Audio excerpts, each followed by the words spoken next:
ಸ್ಪರ್ಧೆ ಇತ್ತಂತೆ. Cross country race ಅಂತ ಕರೀತಾರೆ, ಗುಡ್ಡಗಾಡು ಓಟದ ಸ್ಪರ್ಧೆ. ಅದರಲ್ಲಿ ಕೀನ್ಯಾ ದೇಶದ ಒಬ್ಬ ಏಬಲ್ ಮಿಟಾಯ್ ಅಂತ ಹೇಳಿ ಒಬ್ಬ ಪಾರ್ಟಿಸಿಪೇಟ್ ಮಾಡಿದ್ದ.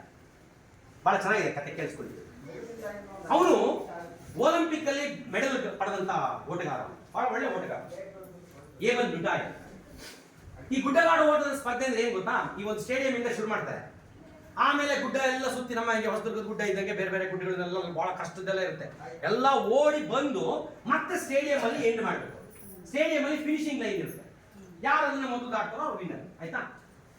ಈ ಓಟದ ಸ್ಪರ್ಧೆನಲ್ಲಿ ಏಬಲ್ ಮಿಟಾಯ್ ಎಲ್ಲರಿಗಿಂತ ಬಹಳ ಮುಂದಿದ್ದ, ಬಹಳ ಒಳ್ಳೆ ಓಟಗಾರ. ಈ ಕೀನ್ಯಾ ದೇಶದವರೆಲ್ಲ ಇದಾರಲ್ಲ, ಆಫ್ರಿಕಾ ದೇಶದವರು ಲಾಂಗ್ ಡಿಸ್ಟೆನ್ಸ್ ರನ್ನಿಂಗ್, ಬಹಳ ದೂರದ ಓಟದಲ್ಲಿ ಬಹಳ ಶಕ್ತಿಶಾಲಿಗಳು. ಆಫ್ರಿಕಾದವರು ನೋಡಕ್ ಒಳ್ಳೆ ತೆಳ್ಳಗಿರ್ತಾರೆ, ಬಹಳ ಶಕ್ತಿಶಾಲಿ, ಬಹಳ ಮುಂದಿದ್ದ ಅವನು.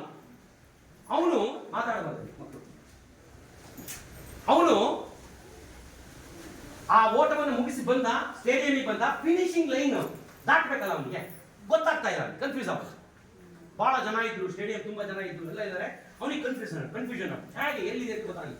ನಾನು ಗೆದ್ದಿದ್ದೀನಿ ಅಂತ ತಿಳ್ಕೊಂಡು ನಿಂತ್ಕೊಂಡ. ಗೆಲ್ಬೇಕಾದ್ರೆ ಇನ್ನೊಂದು 100 ಮೀಟರ್ ಮುಂದಕ್ಕೆ ಹೋಗ್ಬೇಕು, ಆಗ ನಾನು ಆಗಲೇ ಗೆದ್ದಿದ್ದೀನಿ ಅಂತ ನಿಂತ್ಕೊಂಡ. ಇವನು ಹಿಂದಿಗಡೆ ತುಂಬಾ ದೂರದಲ್ಲಿ ಸ್ಪೇನ್ ದೇಶದ ಅನಾಯ ಅಂತ ಒಬ್ಬ ಇದ್ದ. ಅನಾಯ ಅಂತ ಹೇಳಿ, ಫರ್ನಾಂಡಿಸ್ ಅನಾಯನ ನೋಡಿದ್ದಾರೆ. ಅವನಿಗೆ ಗೊತ್ತಾಯ್ತು ಇವನಿಗೆ ಕನ್ಫ್ಯೂಷನ್ ಆಗಿದೆ, ಇವನು ಗೆಲ್ತಾ ಇಲ್ಲ, ಇವನು 2ನೇ ಸ್ಥಾನದಲ್ಲಿದ್ದಾನೆ, ಇವನು ದಾಟ್ಬಿಟ್ಟು ಓಡೋಗ್ಬಿಟ್ಟು ಗೆದ್ಬಿಡ್ಬೋದು ಇವನು. ಆದ್ರೆ ಗೊತ್ತಾಯ್ತು ಅವನಿಗೆ ಕನ್ಫ್ಯೂಷನ್ ಆಗಿದೆ, ಅವನು ಅದಕ್ಕೆ ಗೆಲ್ತಾ ಇಲ್ಲ. ಹಿಂದಿನಿಂದ ಕೂಗ್ದ, ಸ್ಪೇನ್ ಭಾಷೆನಲ್ಲಿ ಕೂಗ್ದ, ಓಡು ಓಡು, ಇನ್ನು ಬಂದಿಲ್ಲ, ಲೈನ್ ಬಂದಿಲ್ಲ, ಓಡು ಓಡು ಓಡು. ಅವನಿಗೆ ಗೊತ್ತಾಗಿಲ್ಲ, ಹಂಗೆ ನಿಂತ್ಕೊಂಡ್ಬಿಟ್ಟಿದ್ದಾನೆ. ಸ್ಪೇನ್ ಭಾಷೆ ಅರ್ಥ ಆಗಲಿಲ್ಲ ಅವನಿಗೆ, ಕೀನ್ಯಾದವನು. ಈ ಅನಾಯ ಏನ್ ಮಾಡದ ಅಂದ್ರೆ, ಅವನಿಗೆ ಬಂದು ಹಿಡಿದ ಗಬ್ಬಳ, ಅಲ್ಲಿ ಹೋಗ್ಲಿ, ಹೋಗ್ ವಿನ್ ಮಾಡಿ.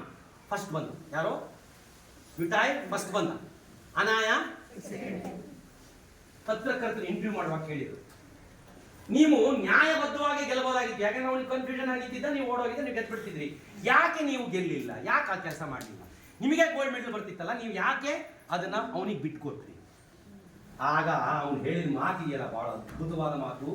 ನಮ್ಮೆಲ್ಲ ತಾಯಂದಿರ ಒಂದು ಏನು ಮೌಲ್ಯವನ್ನ ಎತ್ತಿ ಹಿಡಿಯುತ್ತೆ ಈ ಮಾತು ಅಂತ ನಾನು ಭಾವಿಸ್ತೇನೆ. ಅವನು ಏನ್ ಹೇಳ್ದ ಅಂದ್ರೆ, ನನ್ನಮ್ಮ ನನಗೆ ಇದನ್ನು ಹೇಳ್ಕೊಟ್ಟಿರ್ಲಿಲ್ಲ. ನನ್ನಮ್ಮ ನನಗೆ ಏನ್ ಹೇಳಿದ್ಲು ಅಂದ್ರೆ, ನ್ಯಾಯವಾಗಿ ಗೆಲ್ಲು ಮಗ ಅಂತ ಹೇಳಿದ್ಲು. ಹೀಗೇನಾದ್ರೂ ನಾನು ಗೆದ್ದು ಗೋಲ್ಡ್ ಮೆಡಲ್ ತಗೊಂಡು ಹೋಗಿದ್ರೆ ನನ್ನ ಅಮ್ಮನಿಗೆ ಏನು ಉತ್ತರ ಕೊಡ್ಬೋದಾಗಿತ್ತು ಸರ್? ನಾನು ಏನು ಆನ್ಸರ್ ಮಾಡಲಿ? ನನ್ನಮ್ಮ ನೋಡ್ತಿದ್ಲು, ಗೊತ್ತಿತ್ತು ಅವಳಿಗೆ, ಕೇಳ್ತಿದ್ಲು ಅವಳು, ಯಾಕೆ ಹಿಂಗೆ ಗೆದ್ದಿ ಅಂತ ಕೇಳಿದ್ರೆ ನಾನು ಏನು ಉತ್ತರ ಕೊಡ್ಲಿ? ಹಾಗಾಗಿ ನಾನು ಅವನು ನ್ಯಾಯಬದ್ಧವಾಗಿ ಮುಂದಿದ್ದವನು, ಬಹಳ ಚೆನ್ನಾಗಿ ಓಡಿದವನು, ಅವನಿಗೆ ಅದು ಬರಬೇಕಾಗಿದ್ದು. ಹಾಗಾಗಿ ನಾನು ಅವನನ್ನ ಮುಂದಕ್ಕೆ ಬಿಟ್ಟು ನಾನು 2ನೇವನ. ಇದು ಮೌಲ್ಯ.